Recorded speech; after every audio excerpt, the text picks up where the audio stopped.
бахшида ба ифтихори 35-солагии истиқлоли давлати ҷумҳурии тоҷикистон чорабинии сиёсӣ варзиши дави миллӣ тараннумгари дӯстӣ ва ҳамдилӣ ташвиқу тарғиби тарзи ҳаёти солим дар ноҳияи восеъ дар сатҳи баланди омодагӣ доир гардид. дар доираи нақша чорабиниҳои бахши кор бо ҷавонон ва варзиш дави миллӣ баъди ҷанбаст ва анҷоми марафони велосипедронӣ оғоз гардид. чорабинии сатҳи ҷумҳуриявӣ бо иштироки намояндагони ташкилоту муассисаҳо ҷавонон ва наврасон бо ҳисси баланди миллӣ ва эҳсоси гарми ватандӯстиву ватанпарварӣ идома ёфт. иштирокчиёни дави миллӣ аз кӯчаи ба номи исмоили соминӣ гузашта ба хатти ниҳоӣ мерасанд.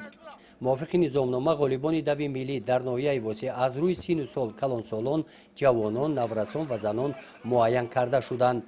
дар қисмати расмии чорабинӣ раиси ноҳияи восеъ иштирокдорони дави миллиро табрик намуда қайд намуданд ки ҳукумати тоҷикистон ташаббусу пешниҳодҳои созандаи ҷавононро ҳамеша дастгирӣ менамояд.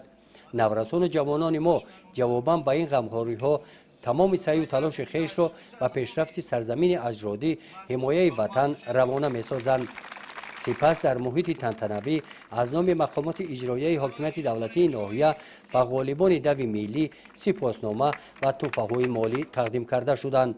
чорабинии дави миллӣ бо аксбардории расмҳои хотиравӣ ҷамъбаст гардид.